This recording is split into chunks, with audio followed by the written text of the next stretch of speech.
Hi, everybody. Thank you for joining us today for Interviewing Best Practices, presented by MSSU Career Services.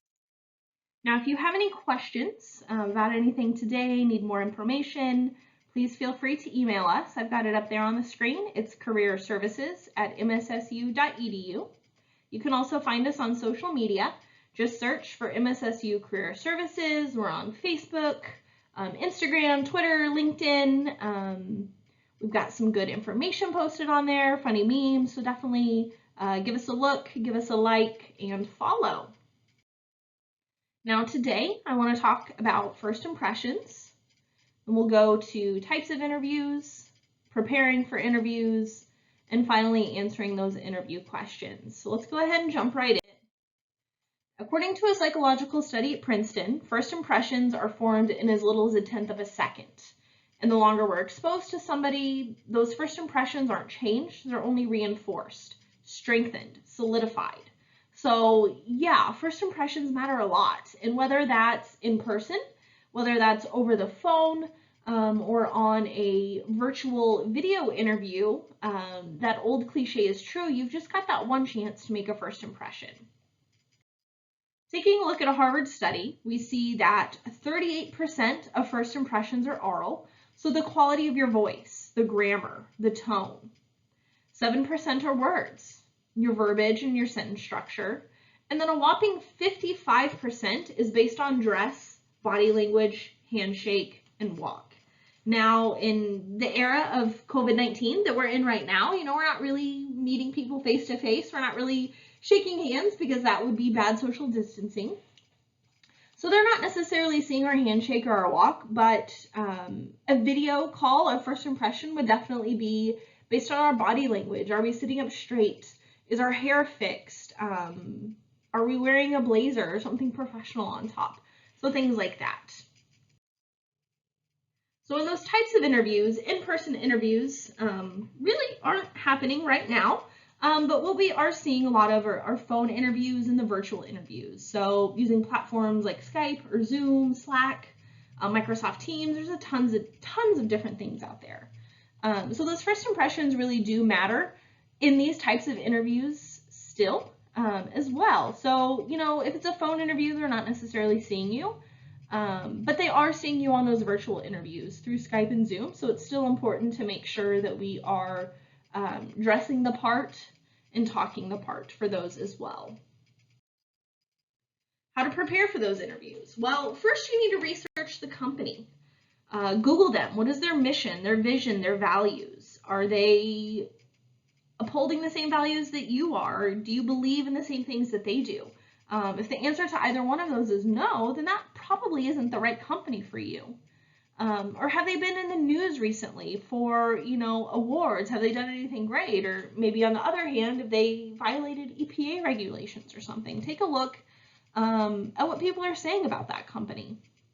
The next thing you want to do to get ready for an interview is to get your elevator pitch ready. So this is like a 60-second sales pitch about yourself. Think of the time that it takes when you get in an elevator, the time it takes to ride from one floor to another. That's about how long this elevator pitch should be. And this is usually your answer when they ask you, tell me a little bit about yourself. So definitely having that prepared and ready. And then you want to prep your outfit too. If you look good, you feel good. And 55% of first impressions are based on visual. So even if it is a video call, dress up like you would for an in-person interview. You'll definitely feel different. You'll feel better. It'll make you sit up a little bit straighter and just have a little bit different demeanor if you're in a full suit. The other things you want to do to prepare for an interview, you definitely want to test your technology, especially if it's a Skype call. You want to have a good internet connection. Hardwired is best, but Wi-Fi will do in a pinch. And check out your speaker and microphone. Make sure that they're working, that they're enabled, that your camera isn't tilted at a weird angle so you get the dreaded double chin or something like that. And then for virtual interviews, you need to pay careful attention to your background. You want to avoid anything that is too busy, too blank, or really bright spaces like a window right behind you. And you definitely don't want to sit too close to the screen.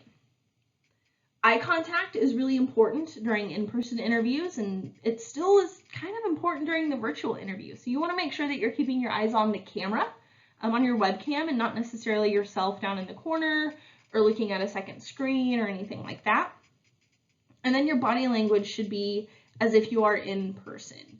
So you don't want to be hunched over, scrunched up, arms folded. You want to be sitting up straight, sitting up tall, and having open shoulders. So a couple of examples of some great and some not so great examples of backgrounds on Zoom calls. So on the top here we have on the left a gentleman that's sitting way too far from the screen, and then he's also got that really bright white light coming through the window on the right. So that doesn't make for a good background. Our friend on the top right, a little bit too close to the screen. And she's also not making eye contact. She's looking at something off screen, perhaps a second monitor or something like that. But what we see on the bottom are two really good examples. On the left, we have a lady who is professionally dressed. And although her walls are white, she's got some pops of color. She's got some interesting pieces back there that kind of help break that up a little bit visually. And then gentleman on the right is also professionally dressed, and he's got that bookshelf behind him, which provides a visually interesting element without being too busy. So there's definitely a fine line between completely blank, too bright, and way too busy. So you want to aim for something along the bottom. And although I will say that, you know, they're wearing their blazers or sport coats, they look very professionally dressed up top. They could be wearing sweats and fuzzy slippers on bottom. We don't know. And that's the great thing about these virtual interviews is you can wear your sweatpants and it'll be okay. So now let's talk a little bit about answering interview questions. First, I want to remind you that this is a conversation. So you want to avoid short answers, those yes or no's. Think about if you're having a conversation with someone and you say, well, how was your day? Fine. Did you have a good weekend? Yeah, it was great. It doesn't really make for good conversation, and that doesn't really make for a good interview.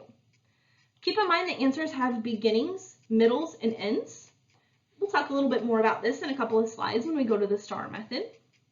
And then it's totally okay to ask for a moment to think or for clarification. So if they ask a question and you're not totally sure what they mean, ask them to explain it again. If they ask you a question and you need a second to collect your thoughts, say, hey, that's a great question. Let me think for just a second. That's totally fine. Definitely make sure that you prepare questions ahead of time to ask them at the end. The great thing about a phone or a virtual interview is that you can have those written down on a piece of paper right in front of you or typed up or something. And then you definitely want to craft a story of sorts for a few common themes. So your strengths, your weaknesses, leadership, teamwork, and problem solving. So you want to think of a story that you can tell about a time whenever you were a leader, whenever you had to work with a group or a team, time whenever you fixed something. And we'll get into a little bit about why that's important when we talk about the STAR method. So we see here on the screen the STAR, situation, task, action, result. So through this method, we want to first give a little bit of background, give a little bit of context to the story. Just like anytime you read a novel, the first chapter is usually dedicated to some background information. Next, you need to talk about the purpose or why this example is relevant to answer the question that they've asked you. You need to talk about what you did through your action. And then like that cause and effect relationship, because you did what you did, here was the outcome, here's what happened, here was the impact, and that's the result portion of it. So let's take a look at this in action, see what STAR looks like. So the question is, tell me about a time when you exhibited leadership qualities. So first we'll look to the situation, the S. During my senior year of college, I was selected to be a resident assistant of the dorms that I lived in. So notice that this isn't super duper long, super duper detailed. It's just enough background or contextual information to give the interviewer an idea of what you're talking about. I didn't name what dorm I lived in or what floor I lived on or anything like that, just enough detail. So next we need to talk about why this is relevant. So looking to the purpose or the task, we see that the RA is responsible for organizing a welcome back event the first week of classes. Again, not too much information, not too little, but just enough to say, okay, here's why this example is relevant or important to the question that you've asked me. So then here's where we really get into the biggest part, the meat and potatoes of this answer. Our action and result, the A and the R, will be longer than what the S and the T are. So the action. Since I had participated the previous year, I jumped right in and took the lead on planning the events. I had to work with the other RAs to delegate responsibilities for different aspects of the event. So this is where I'm going into how I was demonstrating my leadership abilities. This is, here's why I took the action, or here's how I took the action to be the leader. And then again, that cause and effect, we need to talk about what happened, or the result, the outcome. So we had a high number of students participating in events we held the first week of classes. I was happy that I was able to get everyone on the same page for an awesome event. So that's where I'm kind of coming full circle with that leadership ability, saying that, I was the leader, I was the person responsible for getting everybody working together and working on the same page. But if you noticed carefully, there was another theme that kind of came out through this story, and that's the theme of teamwork. So again, if you have those stories crafted around those common themes, strengths, weaknesses, leadership, teamwork, problem solving, you're really going to have an answer for just about any interview question that they ask you. So if they had asked me, tell me about a time when you demonstrated leadership, demonstrated teamwork, I could tell the same exact story.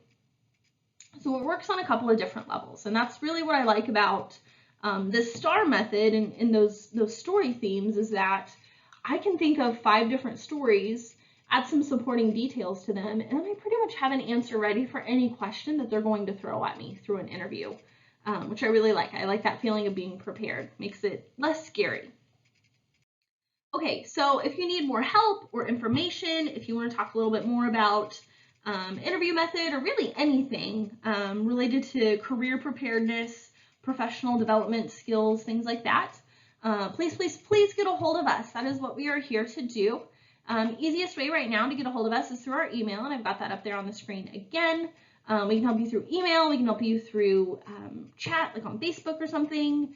We can help you over the phone, and then we are available for Zoom appointments as well. If you want to do a practice interview on Zoom or something like that, we are here to help. We are working from home currently. We are open Monday through Friday, 8 a.m. to 5 p.m., although through special arrangement, we could accommodate other hours as well. Thank you for listening, and again, if you have any questions, please let us know.